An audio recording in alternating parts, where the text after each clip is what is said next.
All right, you're still watching TVC Breakfast, and it's time to find out what's trending on social media. And you know, the only lady available and capable to do it is Olamide Odekole. Olamide, good morning. How are you? Good morning, team. How are we doing this fine morning? Good morning. Olamide, good morning. I must say, it seems that Comfort's plane has finally landed. We thank like you, God. Said. Glory be to God. I've got some good stories for you guys. Shall I take it away? Take it away. Have it, please.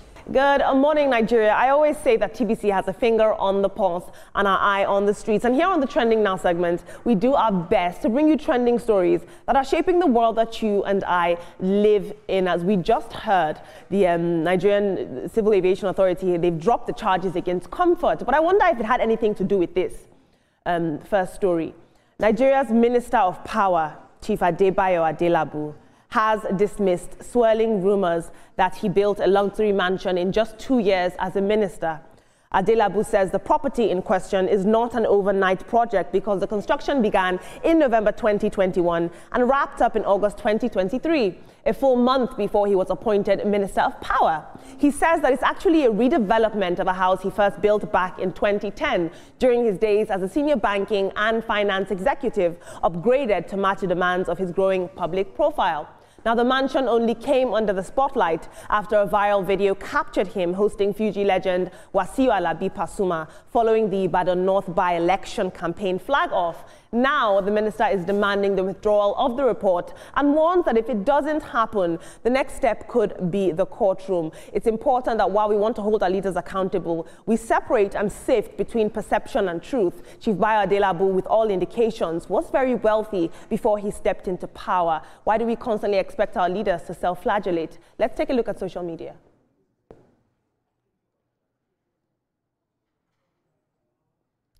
Aki Olaye says, at age 39, the Minister of Power at Bayo Adelabu was one CFO at First Bank and started out as an associate at PwC in his 20s.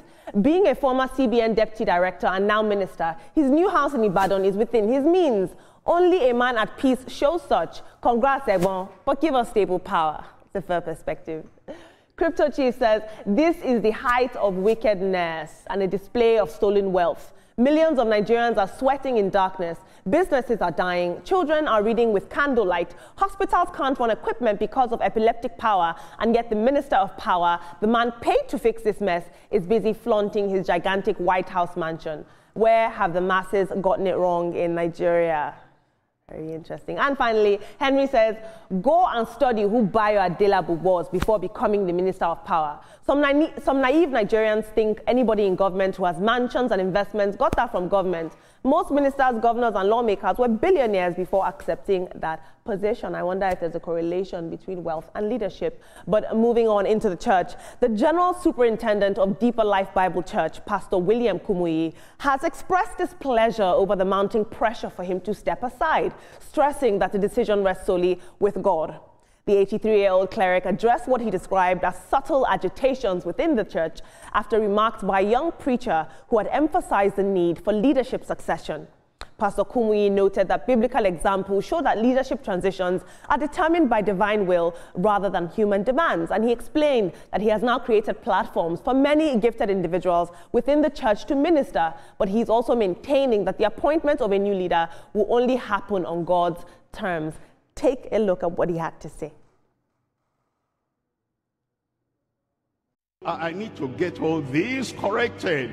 That was too much of asking for successor. Your father in the Lord is still here. Are you tired of me? You're not going to fight your pastor, fight your shepherd. And I say it publicly, I reject any member of the church, my child, anyone trying to... Are you tired of me? No. And understand, it's not only Lagos Church. You need a successor in Lagos. We have the whole of Nigeria. We have the whole of Africa. We have beyond Africa. And if God gives you a pastor founder that is stronger at this age, and I stand and I preach and I move here and there, and the voice by the grace of God, especially with a good kind of PA system that, the headquarters operate and our people who are handling it, especially with all that, everything.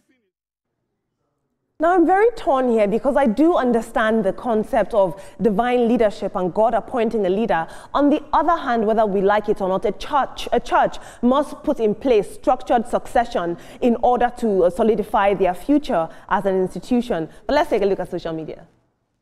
That is my favorite thing to say. I love hearing what you guys have to say. Oladele says, it's astonishing how some church members boldly tell the founder that a successor is needed, as if they own the church themselves. Amen, amen. And Seth Daniel says, in all, he didn't claim ownership of the church. He's only saying he was called by God and he's believing in him to choose a successor. A man should not push him to step aside. Also, there's appropriate structure in the church should a successor be chosen. And finally, Maziakwe Titi says, there's more to this. There is a serious fight going on amongst the leaders in this church. This long speech is more like a leader who is fighting because he may be losing his popularity. A man who shouts, I am the man of this house, is already losing his popularity. Team, I want to touch on this very quickly. I want to focus on the story with the Minister of Power, Chief Bayo Adelabu. He got a lot of backlash online, a lot of public sentiment is really urging him to self-flagellate. As the Minister of Power, where we struggle with Band A, Band B, and national grid outages, how dare you have a mansion with lights in it? He had the mansion before he was appointed minister. Yeah, no, that's he had the money to build it, and he has the taste for a mansion. So he built it, and luckily for him, he completed the construction 1 month before he became Minister of Power. Now, being Minister of Power gave him a lot of visibility, and that's how people got to know that he owns this mansion. He owns it. If he wasn't Minister of Power, I'm sure we wouldn't be discussing this right now. So, man, it's your house. Enjoy it. For Pastor Kumuyi, I don't know why people do this in church. But people already know how succession is done in church, and yet they want to fast track it. For Kumuyi to come out and say it is not subtle succession pressure that he's going through. He's going through immense pressure. We'll just have to wait and see how it all turns out. All right, and I'll start with the Adelabu story. A lot of people on social media, not me or Olamide, on social media, they call it the Band A house. That's what they call the house. But let me play devil's advocate here. Apparently, this man has been in banking for years. You know, he quite had his own before he got into politics. So probably, you know, he had built that before he got into power and all of that. But you know how it is, our politicians, once they show one thing, we Nigerians, we do not think. Once we see it, we feel like it's people's money. But for that man, I think he's been upright, if you ask me, and I do not think that that money was taken from stolen money or whatsoever, what people are saying, because we know that he quite had a good life before he joined politics. So please enjoy your house. I'm a person that I love luxury, so when I see luxury, I love it. I saw the house and I'm like, maybe I'll add something to the one I'm building. But anyway, let me move forward to the Pastor Kumuyi story. And I related to TD Jakes. We saw that at some point what happened to him on the pulpit, and he had to, you know, leave preaching and give it to his daughter. For me, I think that at some point you get to a certain age, although he looks strong, but you get to a certain age that you do not have the strength and power to preach again. I do not know if it's receiving pressure or anything, but I feel like at some point you need to step down and give it, you know, to someone to carry the mantle, who God has chosen actually. Well, Minister Adelabu is a well-to-do man. You just need to know about the Adelabus in Ibadan, Oyo State, or let's say Oyo State entirely. And then he was a deputy governor of Central Bank, if I'm correct, you know, for a certain number of years. He had to resign to, you know, get into to run for governor in Oyo State. And then he's also positioning himself for the next battle for the heart or the soul of Oyo State come 2027. So we expect all of this noise, all of these stories, all of these blackmails to always come up. But one thing is, as journalists, what we do is we verify. So we do not listen to one side. We do ora audi patem. We listen to the other side before we make our informed judgment. So whatever it is, if you are aggrieved, go to the EFCC. Couldn't agree less. I mean, they own quite a number of businesses, hotels, and several other gigantic businesses around the country, especially in Oyo State, as the case may be in this one now. So Mr. Adelabu was already a wealthy man.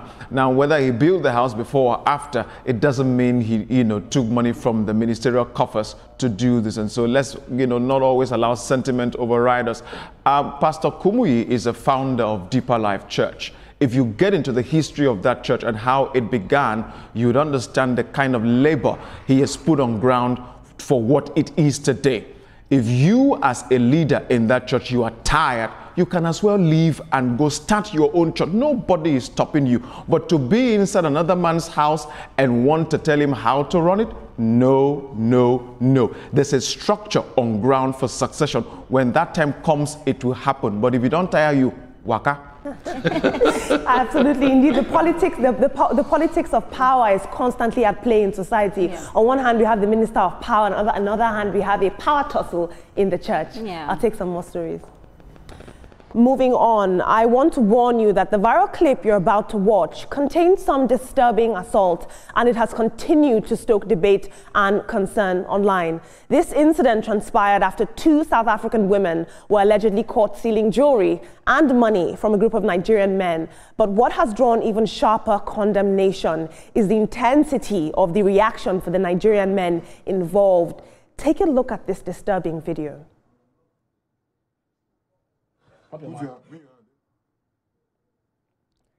It's a bit too graphic for national TV, but from the short clip you saw, beyond the headlines, this incident has, of course, spurred various questions online. People are worried about the tensions between South Africa and Nigeria already. There's so many negative stereotypes that we have. And so for these young men to physically flog these women in the video, punch them, I'm talking, it was so gruesome. People are, of course, burdened and worried online. Let's take a look at social media. Regardless of what happened, we should never take laws into our own hands. Due process is important. Moduroti Dada says, call the police. Don't take matters into your own hands. You are not a law enforcement officer, and you do not have any right whatsoever to treat a fellow human like this unless it's a case of self-defense. And IR says, I saw a video of Nigerian men assaulting our South African sisters. It's deeply saddening and dehumanizing to watch. As a woman, that video greatly, greatly disturbed me. But moving on, in the world of international news, social media platform X briefly took its AI chatbot Grok offline on Monday, but the reason remains unclear. Now, Grok is known for fact-checking and responding to users in real time, and it claimed in now-deleted posts that the suspension came after the chatbot accused the US and Israel of committing a genocide in Gaza, citing reports from the United Nations, Amnesty International, and other bodies. The posts, said by Grok, were flagged under X's hateful conduct rules. Now, X has not issued an official statement on the matter. However, the owner of the platform, Elon Musk, later described the suspension as just a dumb error, adding that Grok itself did not know the real reason it was suspended. But the bot returned to the platform hours later saying, I'm back. But this brief suspension has, of course, raised questions about whether artificial intelligence tools are being used to shape or shield certain political narratives. The questions we have to ask are, why was Grok silenced? How was Grok silenced? Who has programmed Grok to be silenced? And what broader impact does that have on society as we are ushered into a new era of artificial intelligence? Let me take a look at social media. War Surveillance says, free speech is under threat when tough truths get silenced. This suspension raises serious questions about censorship. Indeed, digital censorship is a debate that is coming up in these times. Anas Abdun says, AI experts predicted machines would surpass human intelligence by 2030. But when an AI recognizes genocide, while many states still deny this, maybe that moment has already come. Very interesting. Before I hand over to my very capable team and come back for some good news, I'd like you guys to please chime in on the Trending Now segment with I am just getting right now that there's some breaking news where the federal government has now withdrawn criminal complaints against Ms. Comfort Emanson, who was says the Ibom Air has withdrawn their complaint filed against the unruly passenger. The Nigerian police force is also set to facilitate her release from Kiri prison. The aviation sector showcases compassion, and Festus Keyamo, the Minister of Aviation, has withdrawn the charges against the young woman. It's also reduced KWAM 1's flight ban, and in a surprise move, they've withdrawn every single one of the criminal complaints against Comfort Emanson. Now, I'm sure there's going to be a lot of reactions online today, and we look forward to taking those stories as they break through the social media space. Now, team, What do we make of this? Comfort Emanson, we cannot get her name out of our mouth. Can we expand more on this breaking news right now? All the criminal complaints have been filed. The Nigerian Bar Association has also come out. They came out yesterday to say that, look, we are going to support and defend Comfort Emanson pro bono in court. You must drop these charges. It's unlawful. The Minister of Aviation from the very beginning has been taking the right decisions. You know, he has done well. I support this withdrawal of that case. And MBA, don't worry, you can carry your files later. I really, really support it, and I'm happy that this has happened. Now that she's out, I don't know if she's going to file for the damages they did to her, you know, because the videos we saw. But Festus Kemi has been doing a fantastic job from the moment this thing happened, and let's give him his accolades. This is a good one. It's a double whammy on the side of the lady that is being, you know, wronged, a double whammy on the side of the government, and it's good that, you know, they also reduced KWAM's, you know, penalty to a month. But then we'll see what happens afterwards. Indeed, indeed. It's a very good one. According to the reports there, when they sat together, they said Emerson, you know, showed a huge level of remorse as to her actions, and also the staffs who were also involved also, you know, did what they're supposed to do. And so right now, the matter has been reduced. We thank the minister and everyone involved for heeding to the cries of Nigerians, and justice has been done. We definitely thank God for that. And the plane has finally landed. Well, that is where we will end the show this morning. Thank you so much for being with us. But don't forget, your view is very important. So Morayo and the beautiful ladies are standing by. And just after that, this morning with Yori Folari. Good morning, Nigeria.